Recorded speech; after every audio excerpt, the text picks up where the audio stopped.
Welcome to Test What Teachers Tea Room. Here, you will learn useful tips on how to teach with Test What textbook to achieve the learning objectives in the curriculum. Join us for today's session on Standard English Book 1 for Junior Secondary School. My name still remains Nkirika Obi. I'll be taking us on English language. Alright, in our previous lessons, we identified the unique features of the Test What textbook Super Reader for primary school pupils. We looked at the various aspects of the English language, ranging from reading, writing, sound, grammar, and literature. And we looked at the fact that all those aspects were simplified to suit pupils in that classes, primary 1 to 6. So these features are also inherent in the English textbook for the Junior Secondary Standard English. That is the name of the book for the junior primary. Alright, today I'll be talking on the Standard English book for students in JSS 1, or what we normally call Basic 7 or Year 7, as some schools may have it. We all know that this class is very crucial as it is the foundation class for the secondary school education. So it's very important to mind the material we use in treating or teaching the students in classes. For Standard English Book 1, it covers all the language skills ranging from reading, writing, grammar, listening, speech, literature, presentation skills, phonetics, and spelling. I'll start with reading.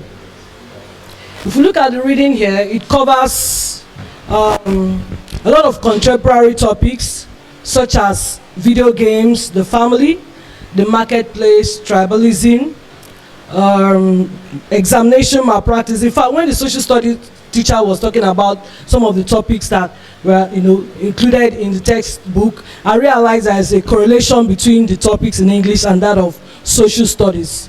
That was what I observed, because I know you mentioned something about examination malpractice, and it's also in English textbook. All right, so the choice of words used in the textbook are age appropriate and are suitable for students in Basic 7. The style of questions under the passages are appropriate. The questions do not elicit yes or no answer like you have in the primary textbook. So students need to read in between the lines to get answers to the questions. The passages are also structured in ways that accommodate summary writing. It also accommodates vocabulary development, which invariably will make the student to get their dictionary, look up for the meaning of these words, and of course it will help them with their lexicon skills. Now, one beautiful thing about the reading session is that it comes with introduction. Most English textbooks don't have introduction, but this one came with introduction. The objectives for the reading are well spelled out, and students are guided on how to answer comprehension questions. The reading passages comprise different types of comprehension, ranging from reading to answer specification questions, reading for main and supporting ideas, reading for maximum retention and recall, reading to understand the author's mood, reading to follow direction, and the last but not the least, reading to interpret diagrams, maps, and sketches. Now, one thing I observe here is that some textbooks do not expatiate these different types of reading, but this book has these different types of reading and examples of such reading, so that once the teacher is handling the topic, of course, the objectives are well spelled out. The teacher will say, today we'll be looking at identifying the writer's intention. So the passages that will be read under that theme will also comply with the theme. Then, under grammar, the various aspects of grammar are treated in this test. All the parts of speech are broken down to the simplest forms with use of examples. For example, under noun we have types, the meaning of nouns and the types. For pronouns we have forms like the nominative case, the objective case, the possessive pronouns. It also captures phrases and clauses. In fact, it explained it very well, their types and functions. Sometimes just one textbook don't carry functions, but this one went further to capture functions, because most English textbooks start treating functions of these grammatical structures from senior class, but this one started from the elementary meaning of functions of this part of speech. Okay, the test really delved deeply and appropriately in grammar topics essential for students in JS1. So you need to get a hold of a copy of this textbook to see what I'm really talking about. Then under writing, the textbook accommodates the different types of writing, ranging from essays to letter writing.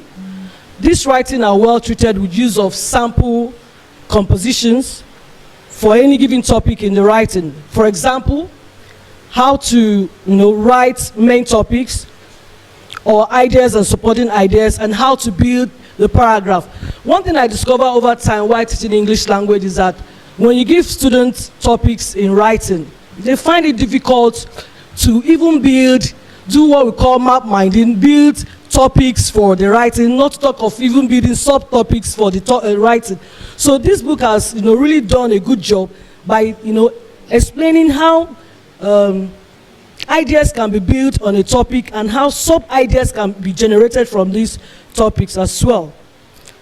Then on speech work, it introduces the consonant and vowel sounds, such as the voice and voiceless consonant sounds, the monophthongs, the diphthongs, with use of example, how the sounds are produced, and words that contain this sound. Still on the speech, it also treated spelling and spelling skills. So there is a migration from sounds to spelling. So if you know the sounds and you know how they are produced, you'll be able to know how words can be spelled using the sounds. Then of course we have presentation skills. Under presentation skills, it treated the following: how to write an introductory and closing paragraph from an idea given. It also treated word boundaries. In fact, this particular word boundary is a topic that is highly treated in the English language. And what is word boundary? When a consonant sound and a vowel sound are placed side by side, for example, words like therefore, there is a consonant sound at the end of there and a vowel sound in of. So when the words come together, there is a glide, from the first word to the second word. So that's called word boundaries. But you can hardly see this topic, yes, in some English textbooks. So kudos to TestWord publishers. Then the literature aspect of it introduces the meaning of literature, forms and types. Forms and types, meaning, features, and examples of folktales, legends, and myths, and also literary types. I think there are samples of these folktales. Like I remember when I was taking this topic for my children, I remember reading something about, there is this, I don't know whether to call it a legend now, Moremi, Queen Moremi. Yes, so she's a legend, right? So Queen Moremi. Yeah, a heroine.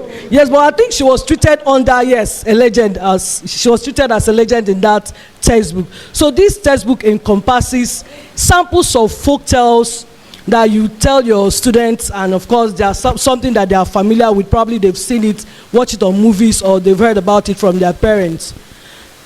Okay, now one beautiful thing that the publishers did is to do what we call practice book, because I looked at the fact that the book has a textbook, that's a main book, and also the workbook.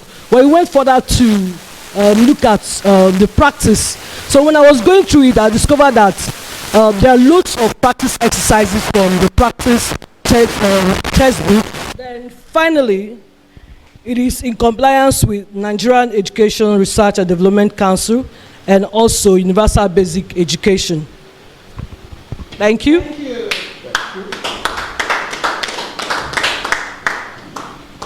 Okay.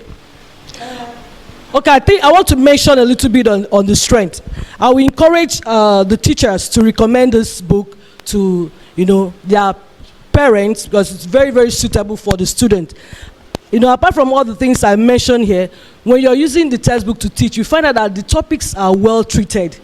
Like I mentioned, it is student oriented. That means for a teacher to make use of it, it's like a walkover for the teacher. And of course, it has loads of class exercises, of which after teaching a particular topic, you have an exercise to give the student. And the book is well detailed.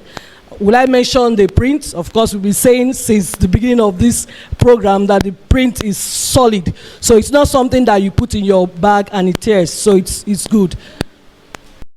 If you have enjoyed the session, kindly subscribe to our YouTube channel at Teachers Tea Room. Thanks for watching.